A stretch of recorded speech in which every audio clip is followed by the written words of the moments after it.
বিসমিল্লাহিৰ ৰহমানিৰ ৰহিম। সম্মানিত দিন দৰদী ভাই বন্ধুসকল, আপোনালোকৰ মাজলৈ আজি এটা অতি জৰুৰী ভিডিঅ' লৈ আহিলোঁ।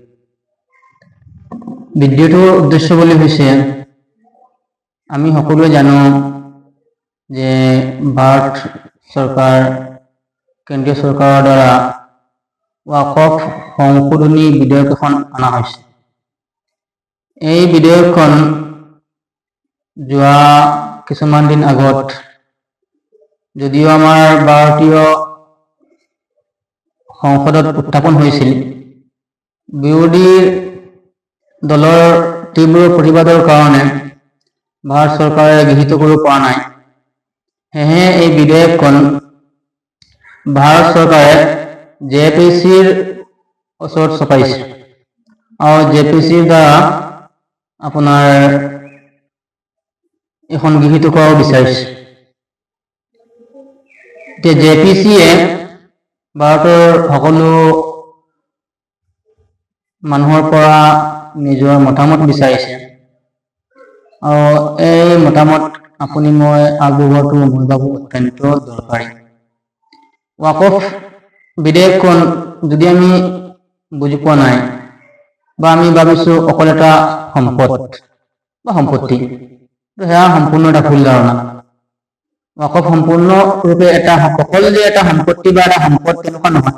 ওয়াকফ এটা ইবাদত হয়, ওয়াকফ এটা সদকা জাৰিয়া হয়, ওয়াকফ এটা শৰীয়ত হয় আৰু চৰকাৰ দ্বাৰা শৰীয়ত আৰু ইবাদতৰ ওপৰত কোনো হস্তক্ষেপ কৰা হ'ব, আপুনি মই মুছলমান হিচাপে তাৰ প্ৰতিবাদ নকৰি বহি থকাটো আমাৰ কাৰণে অত্যন্ত ডাঙৰ এটা অন্যায়।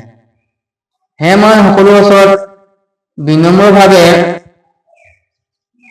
আবেদন কৰিম, আপোনালোকে যোনে য'ৰ পৰা যেনেকুৱা পাৰে এই ওয়াকফ সংশোধনী বিধেয়কখনৰ বিৰোধিতা কৰক, নিজৰ মতামত JPCলৈ আগবঢ়াওক। এই JPCলৈ আগবঢ়োৱাৰ ক্ষেত্ৰত সৰ্বভাৰতীয় আমিৰ শৰীয়ত তথা দাৰুল বাসকান্দি মাদ্ৰাছাৰ শেখুল জামিয়া ও মুহতামিম পীৰ কামিল আলহাজ হযৰত মৌলানা শেখ ইয়াহিয়া সাহেব মাদ্দাহুল্লাহুল আলিয়ে প্ৰতিজন মুছলমান দিন দৰদী কৌমৰ মাজলৈ এখনি খোলা চিঠি প্ৰেৰণ কৰিছে।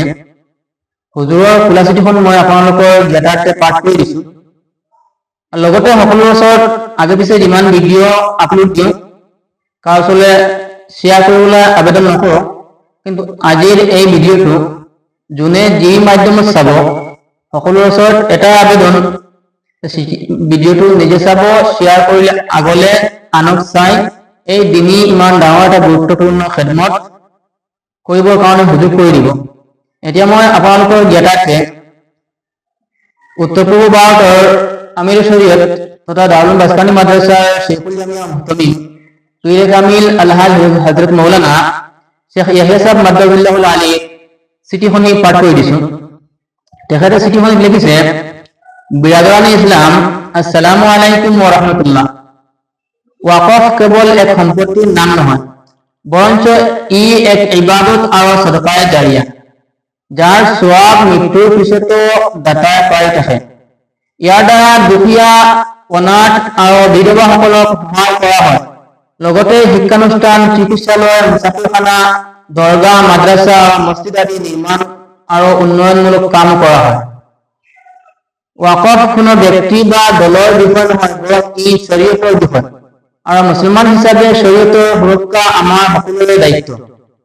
চৰকাৰে লোকসভাত ওয়াকফ সংশোধনী বিধেয়ক উত্থাপন কৰিছিল যদিও বিৰোধীৰ তীব্ৰ বিৰোধিতাৰ বাবে গৃহীত কৰিব নোৱাৰি এতিয়া ইয়াক যুটীয়া সংসদীয় সমিতি JPCলৈ প্ৰেৰণ কৰিছে। JPCয়ে এই বিষয়ত ৰাইজৰ মতামত বিচাৰিছে। উল্লেখ্য যে এই বিধেয়কখন ওয়াকফৰ সুৰক্ষা আৰু উদ্দেশ্যৰ সম্পূৰ্ণ বিপৰীত।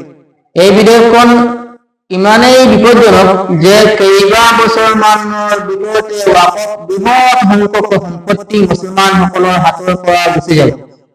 সেয়ে মুছলমান পাৰ্চনেল মুছলিম পাৰ্চনেল ল বৰ্ডৰ লগতে সকলো নাগৰিক আৰু বহু ন্যায়িক সংস্থাই চৰকাৰক এই বিধেয়কখন প্ৰত্যাহাৰ কৰিবৰ বাবে দাবী জনাইছে। মুছলিম পাৰ্চনেল ল বৰ্ডে এটা QR কোড জাৰি কৰিছে, যাৰ জৰিয়তে মানুহে সহজে নিজৰ মতামত জেপিচিলৈ প্ৰেৰণ কৰিব পাৰিব। আৰু এই QR কোড বিভিন্ন মাধ্যমেৰে প্ৰচাৰ কৰা হৈছে যাতে মানুহে সহজে নিজৰ মতামত দিব পাৰে। জেপিচিলে আপোনাৰ মতামত প্ৰেৰণৰ অন্তিম তাৰিখ 13 ছেপ্টেম্বৰ 2024 আৰু এতিয়া মাত্ৰ কেইটামান দিনহে বাকী আছে। গতিকে সকলো মুছলমানলৈ আমি আহ্বান জনাইছো যে আপোনালোকে জিমেইলৰ জৰিয়তে নিজৰ মতামত প্ৰদান কৰক। মছজিদত প্ৰত্যেক নামাজৰ পিছত এই বিষয়ে ঘোষণা কৰিব লাগে আৰু ইয়াৰ প্ৰতিলিপি সকলোৰে ঘৰত পঠিয়াব লাগে।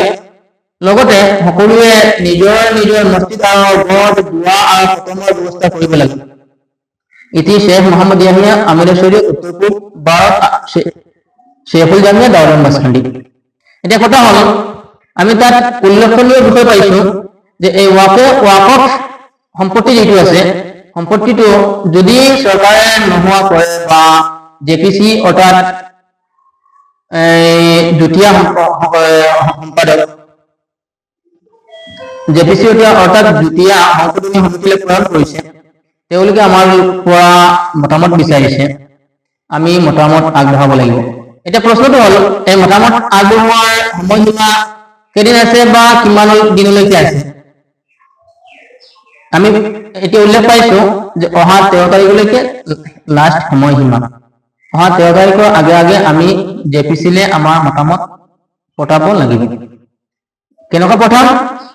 তাৰ কাৰণে মুছলিম পাৰ্চনেল ল বৰ্ডে আপোনাৰ এটা QR কোড ওপেন কৰিছে, য'ত এটা মেছেজ টাইপ কৰি থোৱা আছে। এই মেছেজটো লিংকটো ডাইৰেক্ট জেপিচি ডাইৰেক্ট জিমেইললৈ লিংক কৰি থোৱা আছে। অকল আপুনি মই এই স্কেনাৰখন ওপেন কৰি জেপিচিলে আমাৰ মতামত প্ৰেৰণ কৰিব পাৰি। কেনেকুৱা আমি পদ্ধতিটো মই এই ভিডিঅ'টো দেখাই দিছো। ভিডিঅ'টো মনোযোগ সহকাৰে চাব, আনলে চাবৰ কাৰণে শ্বেয়াৰ কৰি দিব। দুইটা পদ্ধতি আমি পাৰিম, দুটা মই মোৰ ভিডিঅ'ৰ লগত লগাই দিম, আপোনালোকে ভালকৈ চাই ল'ব। প্ৰথম পদ্ধতি হ'ল এখন স্কেনাৰ থাকিব। আপুনি আপোনাৰ মোবাইলৰ কিছুমান এণ্ড্ৰইড হেণ্ডছেটৰ উপৰিভাগত আপোনাৰ গুগলৰ চাৰ্চ বাৰ থাকে। আকৌ কিছুমান এণ্ড্ৰইড সেটৰ ডাইৰেক্ট উপৰিভাগত গুগলৰ চাৰ্চ বাৰ নাথাকে। যিসকলৰ মোবাইলৰ ডাইৰেক্ট স্ক্ৰীনত গুগলৰ চাৰ্চ বাৰ আছে বা যিসকলৰ গুগলত স্ক্ৰীনত নাই, গুগলৰ পৰা আনিব লাগে, আপুনি আপোনাৰ নিজৰ গুগল বা ক্ৰোম ব্ৰাউজাৰত সোমাই দিব। সোমাই গৈ আপোনাৰ চাৰ্চ বাৰলৈ যাব। চাৰ্চ বাৰ এটা পাব আপোনাৰ মাতৰ যোগেৰে চাৰ্চ কৰিব পৰা মাইক চিহ্ন দিয়া আছে আৰু এটা আপোনাৰ কেমেৰা চিহ্ন দিয়া আছে। আপুনি কেমেৰাটো ক্লিক কৰিব। কেমেৰাটো ক্লিক কৰাৰ পাছত আপুনি চাব আপোনাৰ কেমেৰা অপেন হৈছে।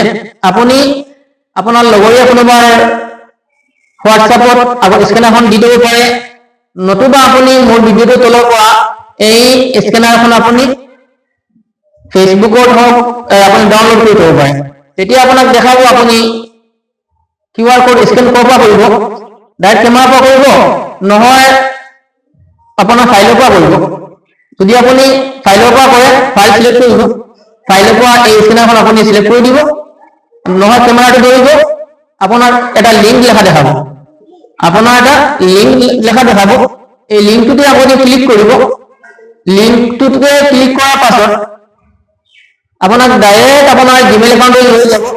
তাতে আপুনি দেখিব এটা মেছেজ লেখা আহিছে আৰু একেবাৰে মোবাইলৰ ডিসপ্লেৰ উপৰিভাগত সোঁ চাইডত এটা তীৰ কাৰ্চিপ পাব। এই তীৰ কাৰ্চিপটোতে আপুনি চুই দিব। চুই দিলে ডাইৰেক্ট আপোনাৰ এই মেছেজটো বা আপোনাৰ যে মই ওয়াকফ সংশোধনী বিধেয়কখন নেমানো বুলি আপোনাৰ প্ৰতিক্ৰিয়া ডাইৰেক্ট জেপিচিলৈ প্ৰেৰণ হৈ যাব। আপোনালোকৰ সকলো সুবিধাৰ্থে মই প্ৰথমে এতিয়া ইয়াৰ পৰা এটা মতামত আপোনালোকৰ আগলৈ মতামত প্ৰেৰণৰ পৰ্যায়টো ভিডিঅ'টোতে দেখাই দিছোঁ। যেনে চাপোজ কৰিলোঁ মোৰ হাতত এয়া এটা মোবাইল আছে, মোৰ হাতত স্কেনাৰখন আপোনালোকে দেখিব পাইছে, স্কেনাৰখন দেখিবলৈ পাইছে, এখন স্কেনাৰ হয়। এতিয়া মোৰ হাতত আৰু এটা মোবাইল আছে, এই মোবাইলটোৰ দ্বাৰা মই মোৰ মতামত প্ৰেৰণ কৰোঁ। এই মোবাইলটোৰ দ্বাৰা মোৰ ব্যক্তিগত মতামত প্ৰেৰণ কৰিম JPC-লে। গতিকে মই পোনপ্ৰথমে কি কৰিলোঁ, এই মোৰ মোবাইলটো লক খুলি দিলোঁ। মোবাইলটো লক খুলি দিয়াৰ লগে লগে মোৰ মোবাইলৰ গুগললৈ মই গ'লোঁ। মোৰ মোবাইলৰ গুগলটো মই খুলিলোঁ। গুগলটো খোলাৰ লগে লগে এয়া মই দেখিলোঁ মোৰ মোবাইলৰ গুগলত আপোনাৰ ইয়েটো আছে, স্কেনাৰখন মই ইয়াত থৈ দিছোঁ। এই মোৰ মোবাইলৰ গুগল ওপেন কৰিলোঁ। এয়া মোবাইলৰ গুগল আপোনাৰ সাৰ্চ বাৰ আছে, এয়া সাৰ্চ বাৰৰ এইটো কেমেৰা হয়, এইটো মাইক হয়। কেমেৰাটো মই ওপেন কৰিলোঁ, এয়া কেমেৰা দেখাইছে। মই এতিয়া এই স্কেনাৰখন আগৰ পৰা মই বেলেগ এটা মোবাইলত দি থৈছোঁ, সেয়ে মই কৰিলোঁ, এই কেমেৰাটো শ্বট কৰিলোঁ। এয়া কৰিছোঁ, আপোনালোকে চাওক, এয়া এটা লিংক দেখাইছে, আপোনালোকে চাব পাৰে, এয়া এটা লিংক দেখাইছে। মই এই লিংকটোলৈ ক্লিক কৰিলোঁ। লিংকটোলৈ ক্লিক কৰি দিয়াৰ লগে লগে চাওক, এয়া আপোনাক লেখা দেখাইছে যে আপুনি অপেন টু জিমেইল। মই অপেন জিমেইল কৰিলোঁ। অপেন জিমেইল কৰিবৰ পাছত লগে লগে মোৰ চিঠিখন লেখা আহিছে, আৰু এই চুকটোত চাইছে এটা কাৰ্টিপ আছে, মেছেজ ফৰৱাৰ্ড চিহ্ন আছে। এই মেছেজ ফৰৱাৰ্ড চিষ্টেম বা মেছেজ চেণ্ড চিষ্টেমটোত মই ক্লিক কৰিলোঁ। এই মোৰ কাম মানে ডাইৰেক্ট মোৰ মেছেজটো JPC-লে গুচি গ'ল। সেয়ে মই সকলো মুছলিম ৰাইজলে, দিনদলী ভাই বন্ধুসকললৈ অনুৰোধ কৰিছোঁ, আপোনালোকে যাতে সকলোৱে তেনেকুৱা এটা ব্যৱস্থা কৰে, আৰু ভিডিঅ'টো আগলৈ শ্বেয়াৰ কৰি সকলোৱে একে আনক চাবৰ কাৰণে সুবিধা কৰি দিয়ে। খোদা হাফেজ। আসসালামু আলাইকুম warahmatullaহ।